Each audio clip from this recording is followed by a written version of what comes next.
Then he died. The room fell silent. "You're saying," Sade whispered, "this house isn't hers?" "I'm saying it most likely isn't," Tola answered firmly.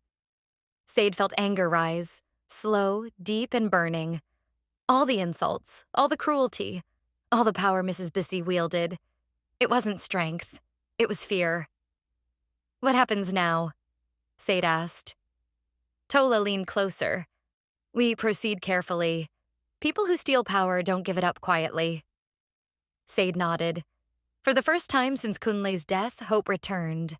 Not soft and fragile, but sharp and alert. But hope came with danger. Mrs. Bissy sensed it immediately.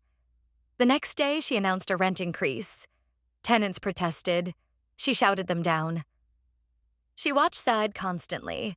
Her eyes followed her movements. Her tone became harsher. One evening, she cornered Sade near the tap. "You think you're clever," she hissed.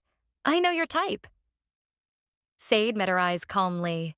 That calm unsettled Mrs. Bissy deeply. That night, Mrs. Bissy made a call. "They are digging," she said angrily. "You said everything was settled." The voice on the other end was quiet. Mrs. Bissy slammed the phone down. Fear had entered her house. Meanwhile, Tola worked quietly.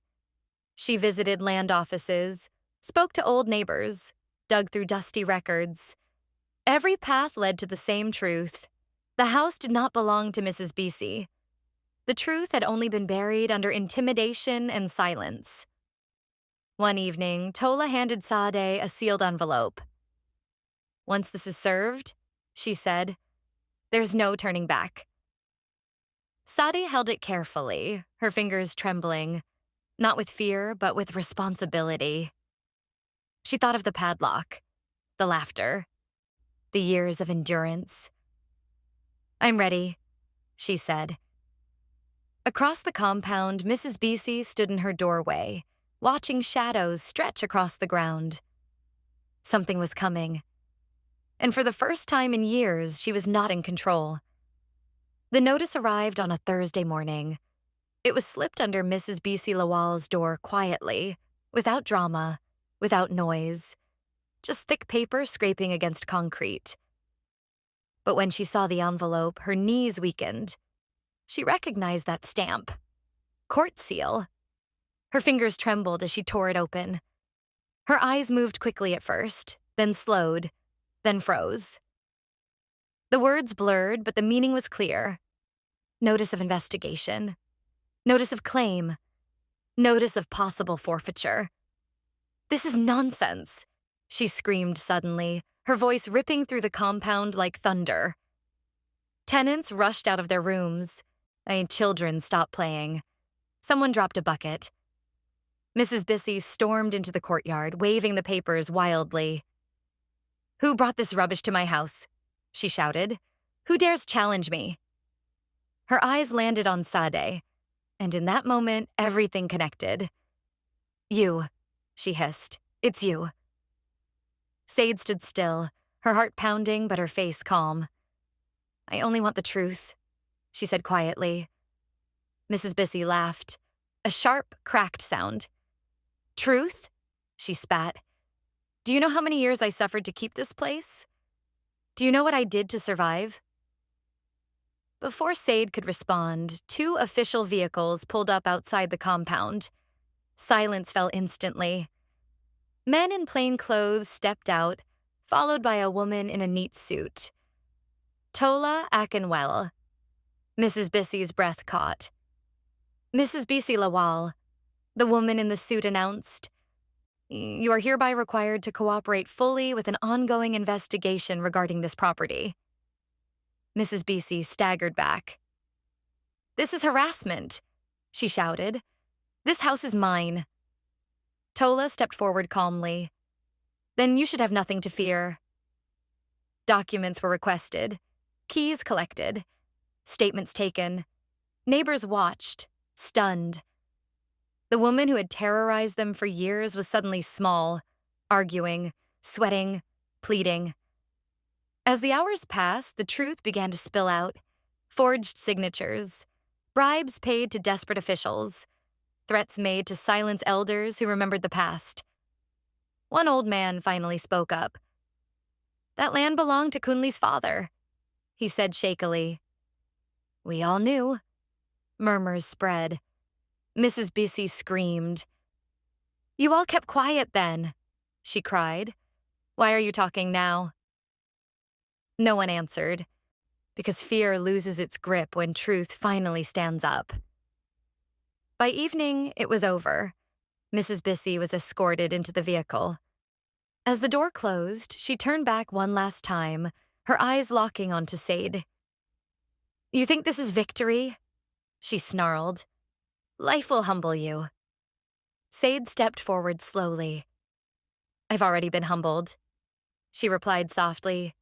"That's why I'm standing." The car drove away, and for the first time in years, the compound exhaled. The days that followed felt unreal. Investigations moved quickly. The evidence was overwhelming. The court ruling came 3 weeks later. The property was officially returned to Sade Adeyemi's family, to Sade. When the news reached the compound, people gathered quietly around her.